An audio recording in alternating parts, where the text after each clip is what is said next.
"Sir, step back! She'll bite!" The security guard's voice cracked like a whip through the marble lobby of Solvita Corp headquarters in San Jose. Lucas Bennett froze mid-mop, his hand tightening around the handle like it was a shield. At the center of the chaos, a small girl with platinum blonde hair sat curled on the floor, arms wrapped tightly around her knees, rocking back and forth beside the towering corporate sculpture. Her face was blank, but her eyes darted like birds trapped in a cage. Around her stood 5 adults in tailored suits, helpless. One woman whispered urgently into her phone, "She's having another episode. Where's her nanny?" The girl's soft humming was nearly swallowed by the building's icy silence. Lucas took a slow, cautious step forward. "May I?" The guard blocked him with an arm. "That's Dr. Carter's daughter," he hissed. "Don't get involved. Last guy who tried got fired on the spot." But Lucas wasn't listening. He wasn't looking at the suits or the blinking red security camera overhead. He was watching her, watching the way her fingers tapped the tile in a rhythm only she seemed to hear. "I'm not going to talk to her," Lucas said gently. "I'm just going to sit." And he did, right there on the cold marble floor, 5 feet away, still in his janitor's uniform and scuffed boots. He reached into his supply cart and pulled out a cheap bottle of dish soap. Without a word, he dipped his fingers into the mop water and began to blow bubbles. 1, 2, 3. The girl stilled, her rocking slowed, her humming softened. She watched, transfixed, as iridescent bubbles floated through the air, some popping, others drifting lazily upward like secrets too tender to land. Lucas didn't look at her. He didn't ask anything. He just kept blowing bubbles. The mezzanine level of Solvita Corp was silent. The sharp rhythm of high heels echoed off the marble, cold and precise, just like the woman wearing them. Dr. Camille Carter, CEO of one of the top biotech corporations in the U.S., stood silently behind the glass railing, eyes fixed on the scene below. She didn't blink, didn't frown. But the hands she had folded tightly over her chest now hung loose at her sides. The little girl downstairs, Ava, her daughter, or more accurately, the child that had reduced dozens of top-tier specialists to helpless shrugs, was now following a bubble with her eyes. Not a psychologist, not a therapist, not a trained expert, but a janitor sitting cross-legged on the floor. Ava had stopped humming, stopped rocking, and just watched the bubbles rise like they were the most magical things in the world. Camille felt something crack open inside her chest. A tremor, a flicker, a sensation she hadn't allowed herself to feel in years. Hope. The elevator opened with a cold chime. Lucas stood up as Camille entered the lobby. He didn't look back at Eva. He only gave a quiet nod. Camille approached, the air of someone used to command. "Mr. Bennett." "Ma'am?" She glanced at her daughter, now lying calmly on her side, eyes still following a drifting bubble. "I'd like to speak with you." "Upstairs." Lucas hesitated for a moment, then nodded. Camille's office sat on the top floor. Walls of glass overlooking downtown San Jose, polished steel furniture gleaming under the California sun. Everything in the room radiated control. "Close the door," she said. Lucas obeyed. Camille didn't sit immediately. She walked to the window, her back to him. "Who taught you that?" "I'm sorry?" "The bubbles. That, whatever that was." Lucas answered, his voice steady and calm. "My daughter, Becca. She has mild sensory processing disorder. I used to teach special education for 11 years. Camille turned slightly, raising a brow. "Used to?" Lucas inhaled, eyes drifting to a far corner of the room. After my wife passed away, I couldn't stay in the classroom. Every child became a reflection of what I'd lost. I took this job for the quiet. No one expects too much from a janitor. Camille said nothing for a long moment. Then, almost like the words surprised her too, my daughter doesn't engage. Not with me, not with doctors, not with anyone. And you blew bubbles, and she calmed down. Lucas didn't respond. He didn't need to. Camille gave a subtle nod, barely perceptible, but real. I want you to work with her. Once a week, twice if you're available. Lucas blinked. I'm a janitor, Dr. Carter. I can change that. I don't need charity. It's not charity. Camille stepped closer. It's a job offer. Lucas was silent, then said, What Eva needs isn't a job. Something flickered in Camille's expression. Not offense, guilt. A feeling she had buried so deeply that it only took one sentence to rupture. She has access to the best care money can buy, Camille snapped. Lucas replied gently, Maybe that's the problem. The room fell into a strange silence. Not hostile, but hollow, like someone had finally asked a question long avoided.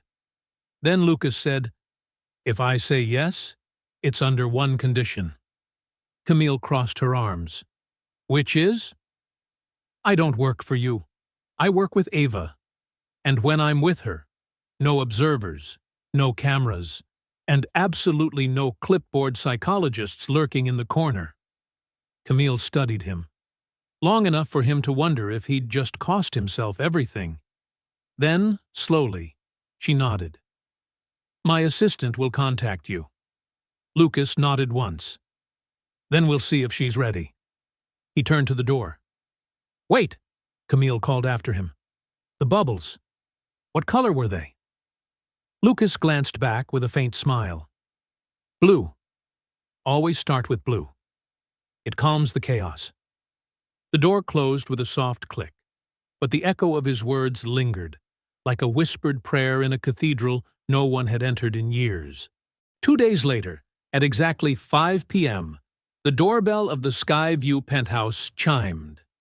It wasn't a butler or security staff who answered. It was Camille herself.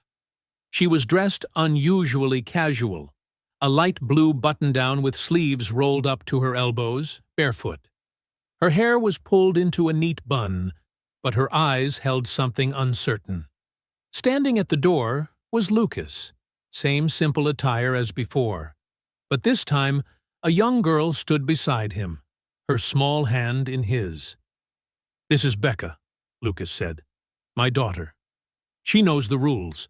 No pushing, no pressure. And most of all, she listens. Camille looked at Becca, about 8 years old, with a side ponytail and a little tote bag poking open with colored pencils. Is she the quiet one? Camille asked. Becca nodded with a soft smile. I'll be quiet, if she needs me to be. Camille didn't answer, but the corners of her mouth lifted, the closest thing to a smile in a long while. This way. The penthouse was vast, blinding white, pristine to a fault. Everything gleamed. The leather sofas had no creases. The glass sparkled like it had never known fingerprints. Lucas scanned the space. No toys, no color, no life, only control, scrubbed clean. Where is she? He asked. Camille gestured down the hall. Last room on the left. Lucas bent down beside Becca. You okay to draw for a bit? Becca nodded, pulling out a roll of paper and a box of crayons. She has blonde hair, right? That's right. Big eyes, too. Then I'll make her look like a fairy tale. Becca plopped onto the floor and unrolled her paper, starting to draw without looking around, without asking for anything. Camille watched the quiet exchange, something twisting inside her.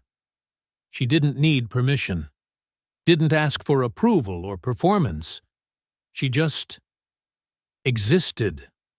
Lucas walked slowly into Eva's room. It was a palace, white curtains, feather pillows, rows of untouched toys lined up like a showroom, but none of it looked used. None of it looked loved. Ava sat curled in the corner, her head resting against the glass, watching the city's sunset. She didn't look up, didn't flinch. Lucas said nothing. He sat down about 10 feet away and pulled out a small sketch pad from his jacket. A curve, a circle. 5 stars. Eva didn't turn. After 3 minutes, Lucas held up the drawing slightly, then placed it beside him. He waited. No words. And then, without a sound, Eva stood. She walked toward him, small, bird-like steps, picked up the paper, and sat right next to him. Camille, watching from the cracked door, covered her mouth with her hand. She hadn't seen Eva willingly sit beside anyone in nearly a year. Lucas didn't acknowledge the child. He simply began to sketch another image, a floating bubble above a little girl's head. Eva reached out, for the first time in months, and picked up a crayon. No one spoke. No one asked her to. And somehow, that silence was sacred. 15 minutes later, Lucas emerged from the room. Camille stood waiting, arms crossed, but her face had softened. "She drew with you," she said, as if needing to hear it out loud. "She started the conversation," Lucas replied. Camille frowned, but she didn't say anything. Lucas nodded gently. Talking and connecting aren't always the same. Camille didn't argue. "Would you like something to drink?" she asked, surprising even herself. "Water's fine." She poured it herself, not through a machine, not by staff. Just her, a glass, and a hand that trembled slightly. "I don't know how to reach her," she admitted, sliding the glass across the counter. Lucas didn't take it yet. "Have you tried letting her reach you?" Camille blinked. "I've done everything a mother can do. Therapy, nutrition, sleep plans, speech specialists. I flew in a behavioral therapist from Sweden. 30,000 a week." Lucas finally took the glass and sipped. "Sounds like you've hired a lot of people to talk to her," he said gently. "But has anyone truly listened?"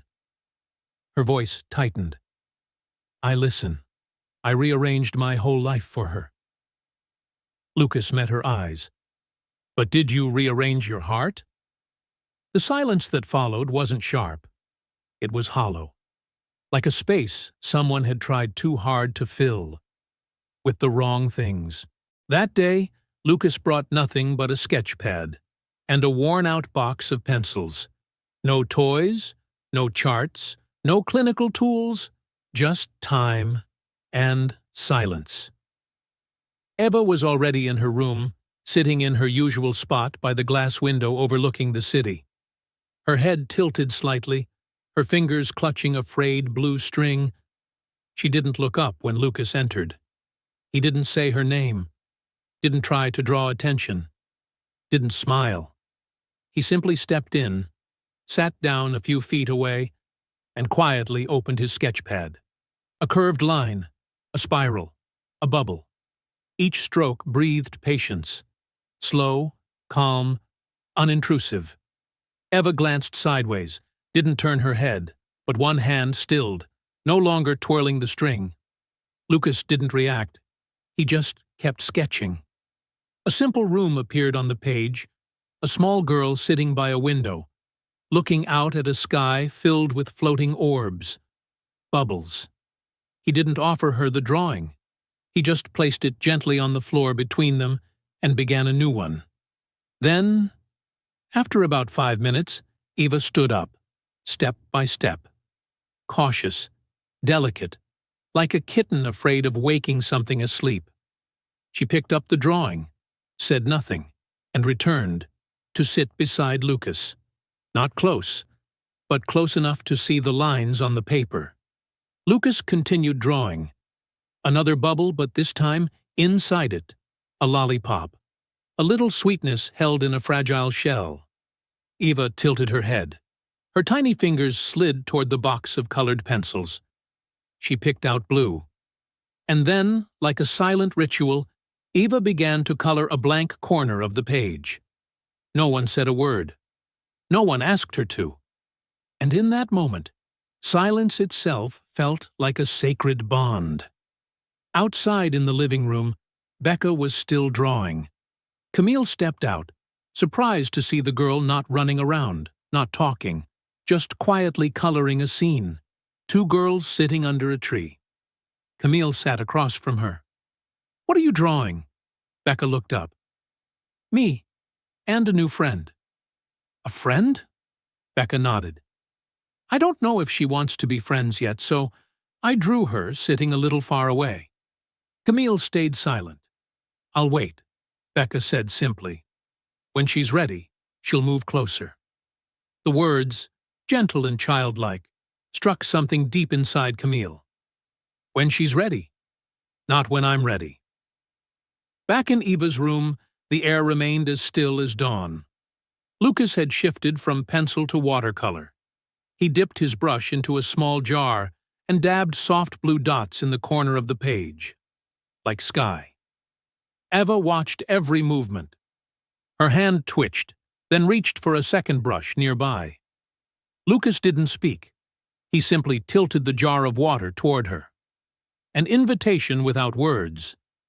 Eva dipped her brush, gently added a blue stroke alongside his. No instructions, no praise, just two people, existing side by side, like rivers slowly converging. Camille once again stood by the cracked door.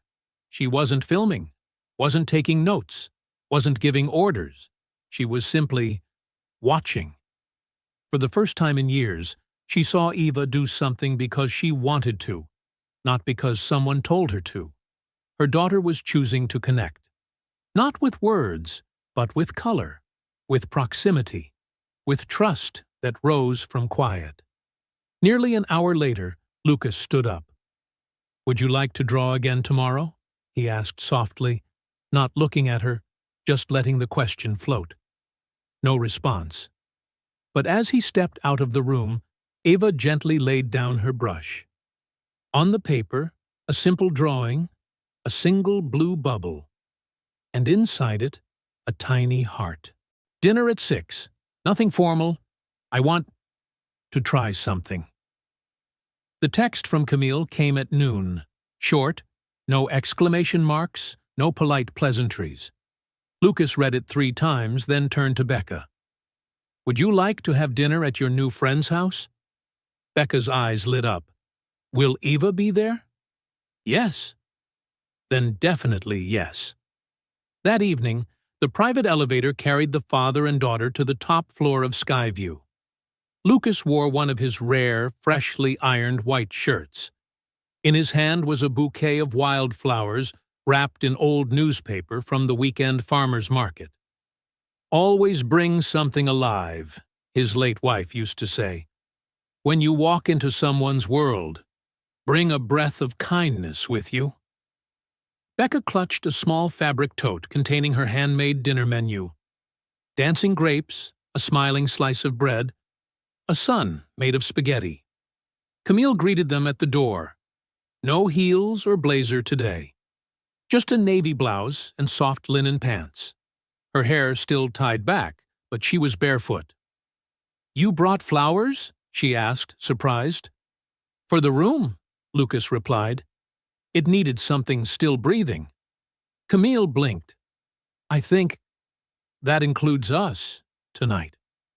The dining room, once cold and sterile like a boardroom, had transformed. The long 10-seat table had been replaced with a small round one. The lighting was softer. A single candle flickered gently at the center. Eva was already seated. Her hands rested quietly in front of her, fingers gripping a single crayon. Blue. Becca slid into the seat beside her and whispered, "I brought you this." She carefully pulled out the illustrated menu and placed it beside Eva's plate. No explanations, no coaxing, just presence. Eva looked. The corner of her mouth lifted, ever so slightly. Camille, standing behind her, watched as though witnessing a miracle, not blinking. Dinner was simple, nothing spicy, nothing pungent, nothing steaming hot. Eva's plate matched Becca's exactly. Lucas noticed something else. No phones on the table, no staff watching from the corner, no CEO, just a mother, trying to learn how to sit still. Tonight, Camille spoke up, as if declaring it to herself, "I'm only fluent in one language." Lucas smiled. That's progress. For the first few minutes, no one spoke. Just the soft clink of silverware, the brushing of napkins, faint piano music playing from a speaker. Then Becca asked, "Eva, want to draw after dinner?" Eva didn't respond immediately, but she looked at her plate, then at Becca.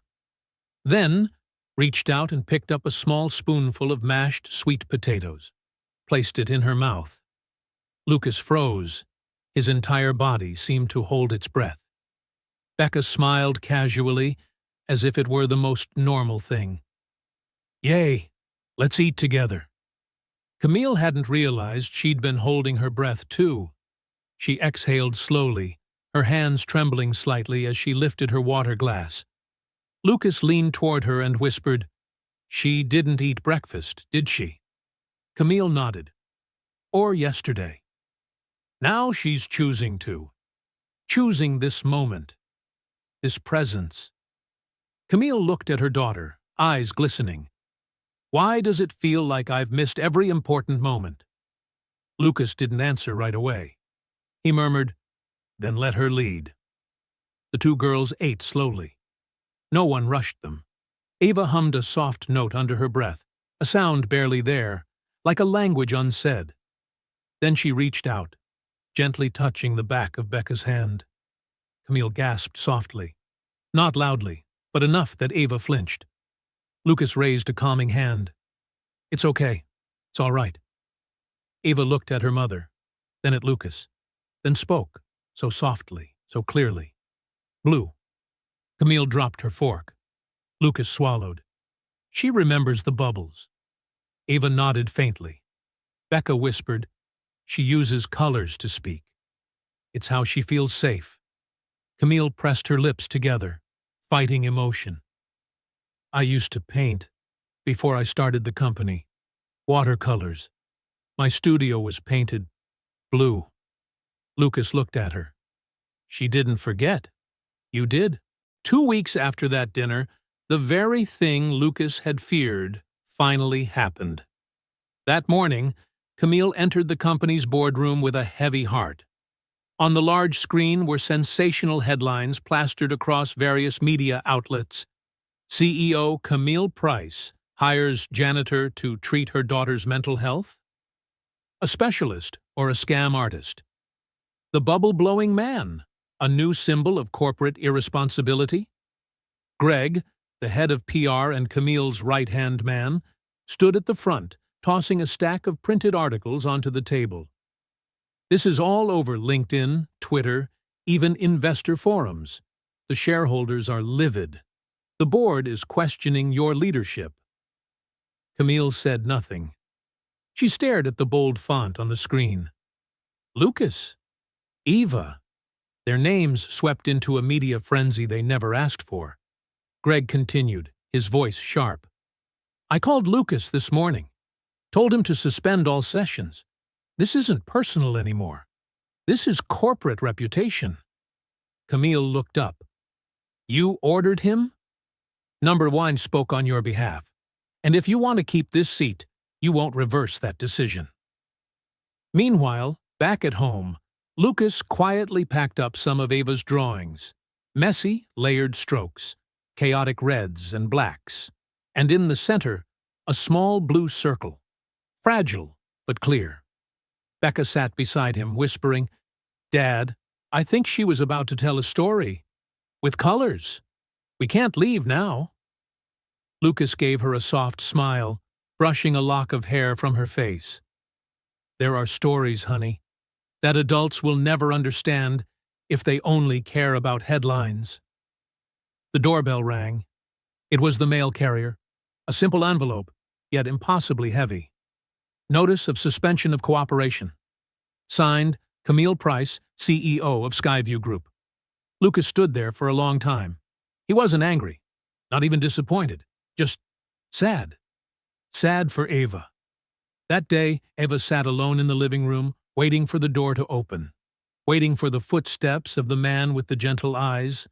But no one came. Becca didn't enter like usual. No bubbles, no quiet laughter.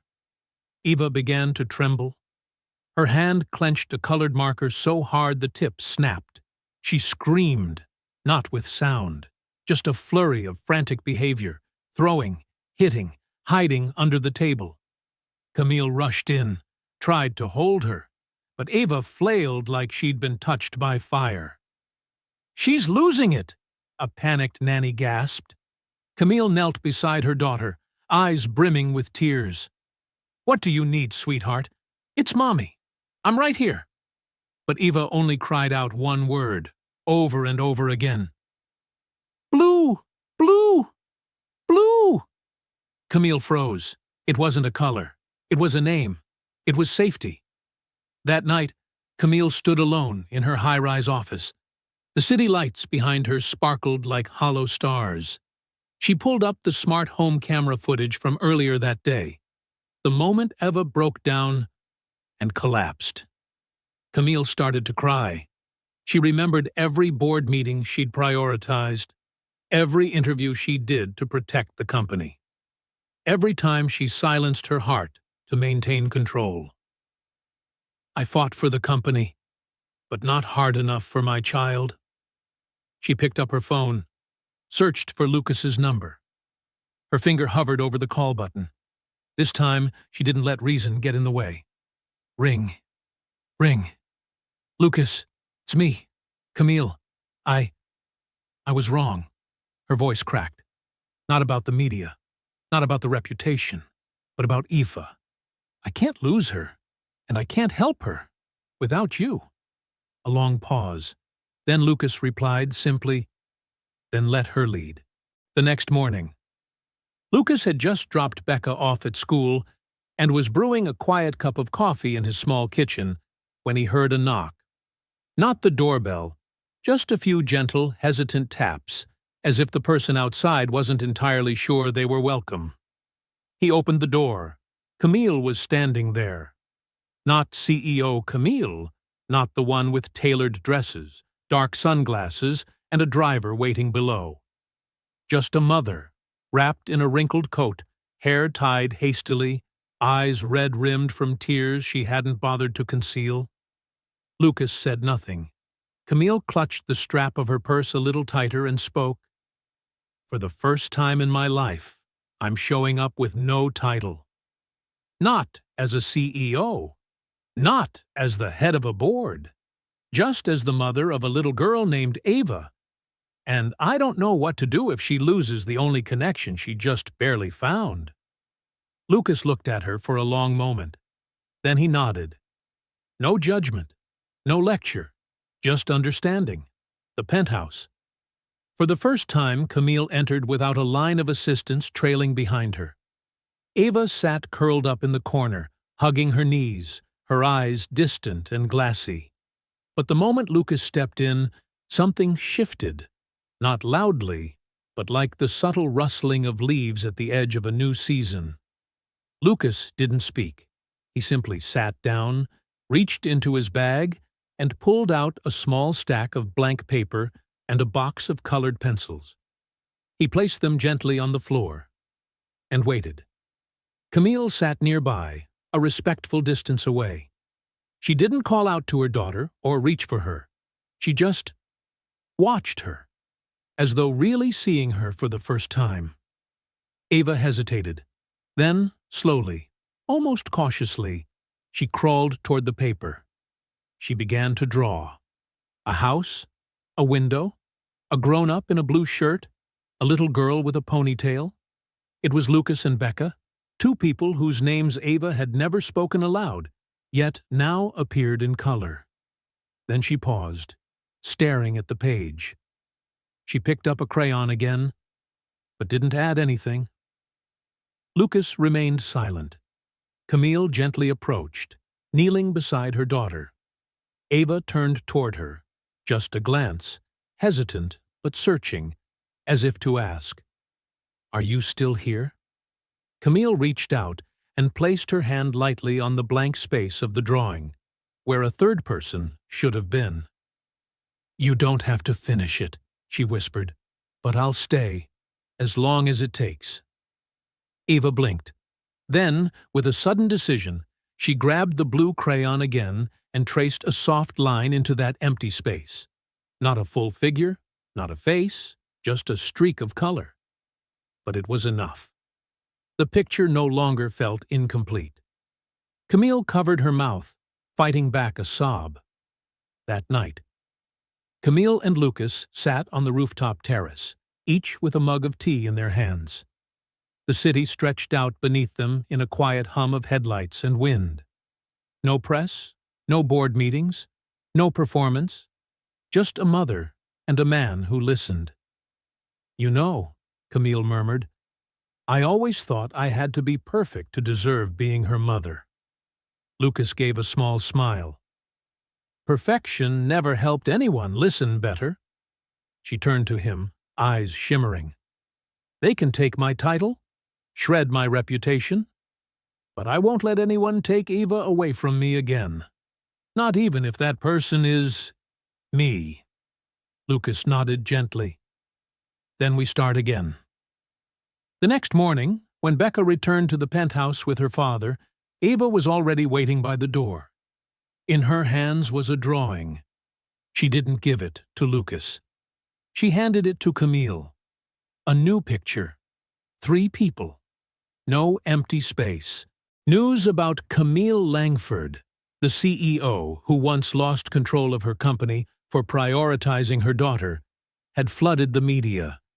But the real storm came when a man walked through the courthouse doors, cold eyes and documents in hand. Gregory Stanford, Ava's biological father.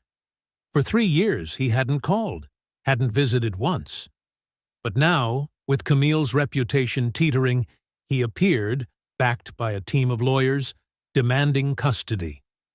Camille clenched the summons in her hand.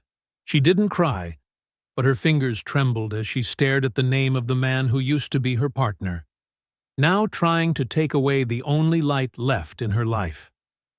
The courtroom wasn't as chaotic as the tabloids suggested, but the tension in every glance made the air feel thick and heavy. Greg, in a steel-gray suit as cold as his voice, spoke first. He talked about Camille's emotional instability, about an unstable home, about a janitor with no qualifications being allowed unsupervised access to his daughter. "She doesn't speak," Greg emphasized, "which means she can't object, and Camille is exploiting that." Camille said nothing. Then it was Lucas's turn. He stepped up to the witness stand in a plain button-up shirt, holding a copy of one of Eva's drawings. "I'm not a psychologist," he began. "I'm not here to argue who makes a better parent. I'm here to speak about a little girl who says nothing, but always listens." Lucas looked directly at the judge, and at Greg. Silence isn't a void. Sometimes it's the only safe place when the world is too loud, too fast, too much. What matters is who's willing to stay in that silence, without forcing her out. The judge didn't interrupt. Lucas continued. "Ava draws. That's how she communicates. Not with words, but with color. And I'd like to show the court one of her drawings." He signaled to Becca, seated in the gallery. She stepped up shyly, holding a carefully laminated picture. "This is Eva's family. Drawn by herself," Becca whispered. "She told me family is the people who make her feel blue." The judge raised an eyebrow. "Blue?" "Blue," Lucas explained, was the first word Eva said after months of silence. "It's not just a color. To her, blue means safety. It means someone calm like the sea, patient like the sky." It means a place where she isn't rushed out of the dark. A quiet hush fell over the room. The judge looked down at the drawing. A little girl in the center, a woman with a neatly tied bun on the left, Camille.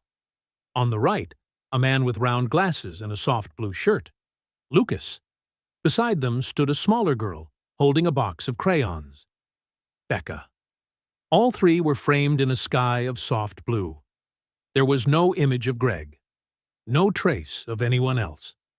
After deliberation, Camille sat outside the courtroom holding a paper coffee cup gone cold. She didn't cry, but her eyes were distant. Lucas sat beside her. He said nothing. A moment later, the judge stepped into the hallway.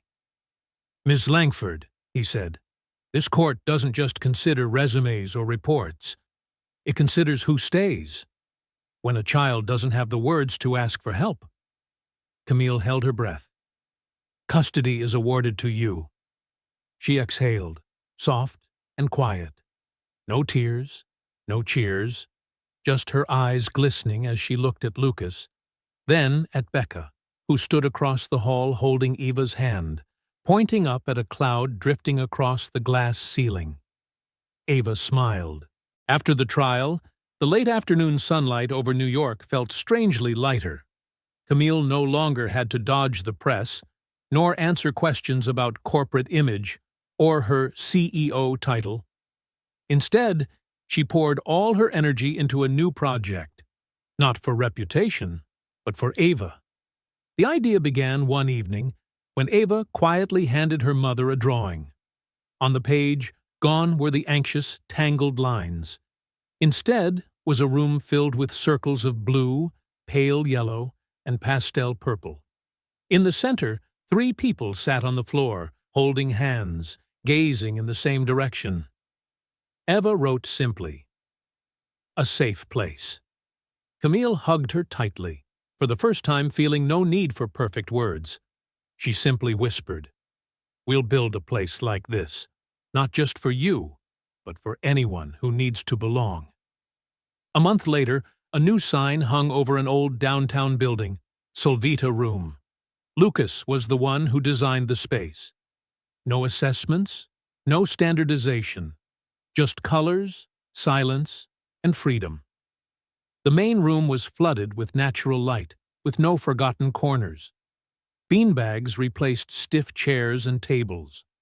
Walls were hand-painted with clouds, bubbles, and gentle curves, drawn by the children, Lucas, and Becca themselves.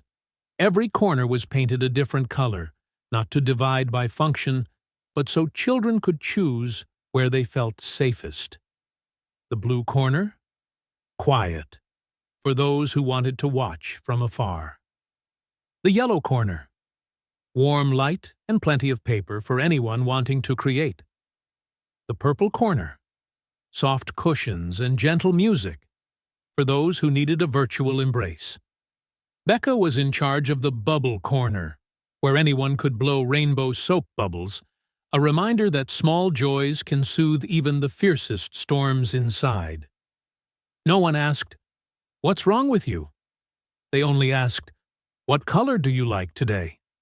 If a child only drew a single curve, that was enough. If they just sat quietly, that was fine too.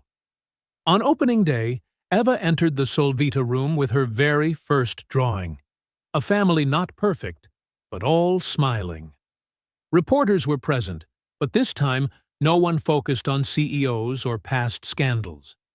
They just quietly watched as a child stood in the middle of the room, placed her paper on the board, and said, almost in a whisper, "This is a place where everyone can just be themselves." Lucas stood at the back, his eyes damp.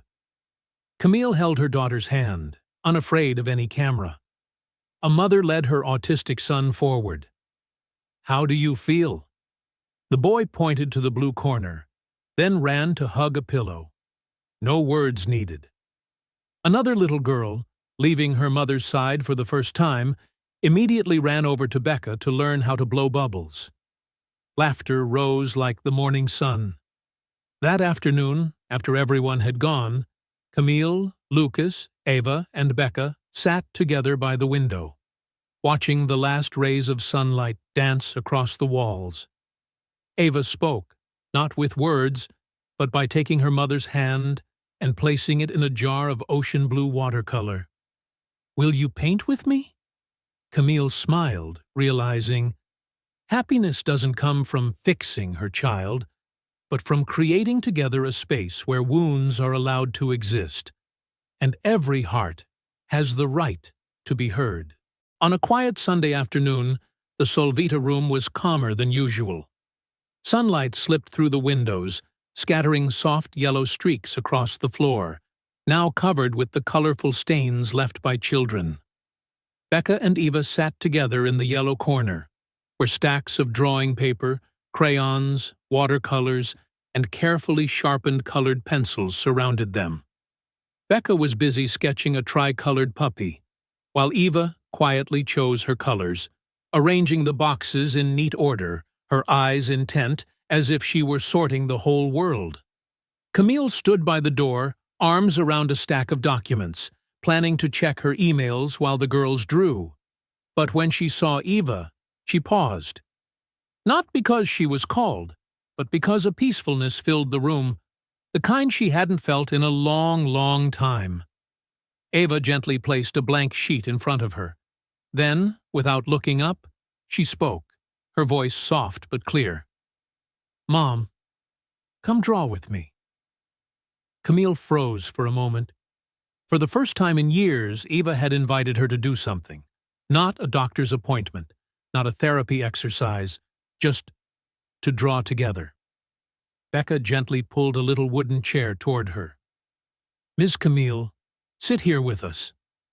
Camille glanced back at her stack of papers. Then, as if exhaling a deep breath, she set it all aside, took off her watch, and stepped toward the girls. For the first time, she sat right down on the floor, amid spilled watercolor and crumpled paper, instead of standing at a distance, watching. Eva handed her a red crayon. Becca picked yellow. Ava, of course, stayed loyal to blue. The three of them drew sweeping arcs together on the big sheet. Eva tilted her head, studying every line, then quietly added more. A stroke of purple to the left, a hint of orange to the right. "Draw more, Mom," Eva whispered, never taking her eyes off the page. Camille felt the warmth of her daughter's small hand. She didn't rush, didn't correct, didn't guide Eva's strokes. She simply picked up purple and traced a gentle curve beside Eva's line. Becca, delighted, added green, creating shimmering sun raindrops around the rainbow. Three hands, one large, two small, gradually met in the middle of the paper. Eva looked at their creation, then looked up, her eyes shining as if she was seeing for the first time how gentle the world could be. "This is my rainbow," she whispered. "The first rainbow with Mom drawing, too." Camille's eyes stung with tears, but this time her tears were of happiness. She realized, healing doesn't come from searching for solutions. It comes from the moment you're willing to sit down, listen, and draw the colors of life you've never dared to try. Together. At the end of the afternoon, the three of them taped their picture to the wall, joining dozens of other artworks. But this was the only one with every color shining brightly. Camille looked at Ava and gently asked, "What's your favorite color today?" Ava didn't answer right away. She just rested her head on her mother's shoulder and whispered, "I love them all, as long as I get to draw with you." The joy at Solvita Room didn't last long before another storm arrived. On Monday morning, just as Camille arrived at the center, Greg was already waiting in the meeting room, looking more tense than ever. On the large screen was a photo, Camille, beaming beside Lucas in the flower garden behind Solvita Room. Golden afternoon sunlight, their shadows mingling in a simple, genuine moment. But that very photo was being shared at lightning speed on social media, accompanied by endless comments, from powerful CEO to emotional mother. A romance between the boss and the janitor? Solvita room. A place for healing? Or just a PR performance? Greg clutched his iPad, displaying a barrage of urgent emails from investors. You realize this impacts our investment fund, the project's reputation, and your credibility, right? They're demanding an emergency meeting. They want an explanation from you, Camille. Camille took a deep breath, her eyes calm. She knew Greg wasn't just worried about the company's image, but also about his own position of power. Greg, I won't deny the photo is real, and I won't deny my feelings, whether for Lucas, my daughter, or the children here. But I will not apologize for smiling. Greg clenched his jaw, his voice taut. If you won't resign, the board will remove you themselves. This is your last option. That day, the media swarmed outside Solvita room. Reporters crowded in, cameras pointed at the narrow path where Camille stood in front of the center's sign, wearing a simple white shirt, no jewelry, no makeup. She spoke calmly, her voice strong and clear above the crowd. I know you want me to explain why I chose to stay with my child, why I built Solvita room, why I smile, why I care. But I think it's time we stopped measuring a mother by her achievements or her title. She paused, looking straight into the camera. I will not resign. I am stepping up, not as CEO, but as a mother. I am proud to have chosen to stay, to sit down and listen. I will not leave Solvita room, just as I will never leave Eva, or any child who needs a safe place to belong. The crowd fell silent. Only camera shutters clicked. Camille turned back toward the center, where Ava and Becca stood just inside the glass doors. She smiled, confidently walking past the crowd, leaving behind all the noise and judgment. That evening, Lucas and Camille sat on the rooftop, watching the city lights twinkle below. Lucas said softly, Do you realize you just set a new precedent? A mother saying, I'm not resigning, I'm stepping up. Camille smiled, resting her head on his shoulder. The world needs more mothers like that, doesn't it? Lucas squeezed her hand as they quietly looked toward the building with the Solvita room sign still glowing. It was no longer a place of scandal, but a home for stories of rebirth, beginning with the smile of a mother brave enough to live her truth. The official opening day of Solvita room arrived beneath a pale blue sky, gentle breezes fluttering through the wide-open windows. Outside, balloons and colorful ribbons stretched from the gate to the main hall. The air was festive, but instead of loudspeakers and long speeches, the space was filled with small sounds, laughter, whispers, the rustle of drawing paper. Camille, in a simple cream dress, wore only a paper flower pinned to her chest, one that Eva had made herself. She didn't stand at the podium, didn't hold a microphone, didn't prepare a speech. Instead, she chose to step back, blending into the crowd of parents and teachers, giving the entire stage to the children. Becca was the first to step up, shy but radiant, greeting everyone and inviting Eva to join her. Eva wore a light blue dress, her hair in 2 braids, clutching her drawing of a rainbow. Becca introduced briefly, Today, I'm not speaking for anyone else. These are Eva's words. Eva took the microphone, her eyes a little uncertain, but her voice clear, stronger than ever before. Solvita room is a place for anyone who's ever felt like a lost puzzle piece. Here, everyone gets to choose their own colors. If today you don't want to talk, just want to draw or sit quietly, that's okay. Because everyone deserves to be listened to, whether by color, by pictures, or just by silence. No one erupted into applause. There were just gentle, emotional nods and shining eyes filled with empathy. A shy little boy quietly walked up and handed Eva a small drawing, a blue circle connected to her rainbow. Eva took it, smiled at him, and stuck his drawing beside her rainbow on the big board. Camille stood among the crowd, watching each child, parent, and teacher with misty eyes. She saw Greg standing off to the side, his usual stern face now replaced by a look of quiet admiration. Lucas squeezed her hand from behind, his eyes glowing with pride. Eva turned to them both, her eyes shining. "Mommy," she called to Camille. "Daddy," she called Lucas, without the slightest hesitation. It wasn't a title given by duty or by traditional family.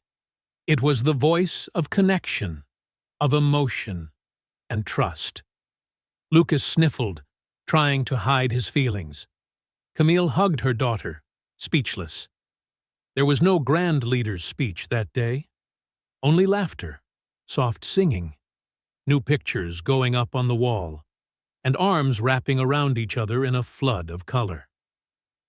As the sun slipped behind the building, the last rays poured into Solvita room, lighting up a rainbow across the floor, like a promise that from now on, no one would ever be a lost puzzle piece again. 6 months after the grand opening, summer had arrived in the city.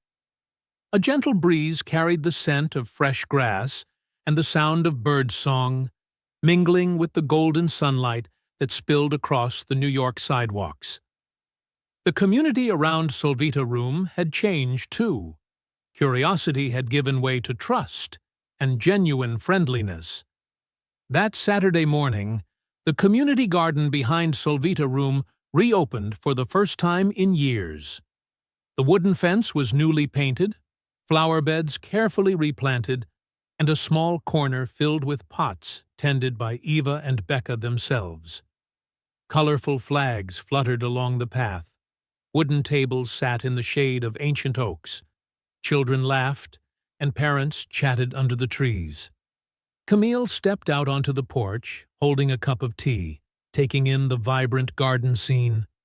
No longer the busy CEO with a packed schedule, she felt a new lightness in her heart, as if, after years of running and fighting fear, she was finally learning how to stay.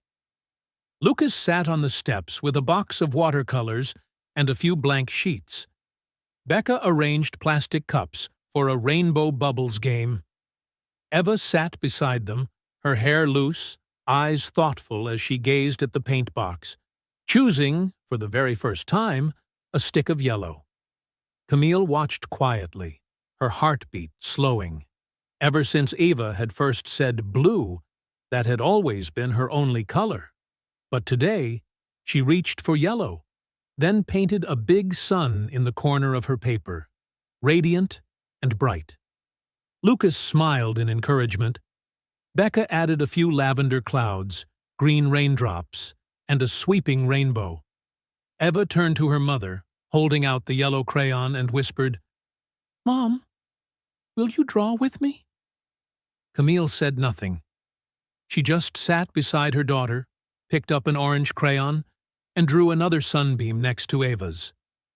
In that moment, she realized, silence was no longer the enemy, or something broken that needed fixing. It was a gentle space where love could find its own voice. By evening, the four of them, Camille, Lucas, Becca, and Eva, sat together on the old wooden bench beneath the oak tree. Eva placed the finished picture on her mother's lap. On the paper, 3 people stood together under a sky bursting with color. No one was left out. No one was a lost puzzle piece. In the corner, Eva had carefully written, "Home is when we all fit." Camille hugged Eva, feeling her daughter's small warmth pressed to her heart, and whispered, "Thank you for teaching me to listen, not just with words, but with colors, with silence, and with all my heart." Lucas squeezed Becca's hand, his eyes shining with happiness. Outside, dusk spread across the garden, golden rays painting every corner, a gentle promise for a home that finally felt just right. And in that place, even as each person kept their own silences, they all knew. You don't have to be perfect. You only have to be present. You don't have to say much. You only have to draw your own home together. Healing, Camille realized, is not the absence of silence or fear. It is the moment we choose to stay, to listen, and to create together. Some homes are built with bricks and wood, others with laughter, color, and the courage to begin again. And perhaps, just perhaps, the truest homes are not places at all, but the feeling of finally fitting, side by side, in the story you dared to color together. If this story moved you, even a little, if it reminded you that love can be quiet and healing can come in every color, leave us a comment below. Tell us where you're watching from, or simply share what home means to you. Don't forget to like, share, and subscribe for more stories of kindness, courage, and second chances. And until the next journey, stay kind, stay human, and always listen for the colors in the silence. Thank you for being here, and for helping us build a world where everyone belongs.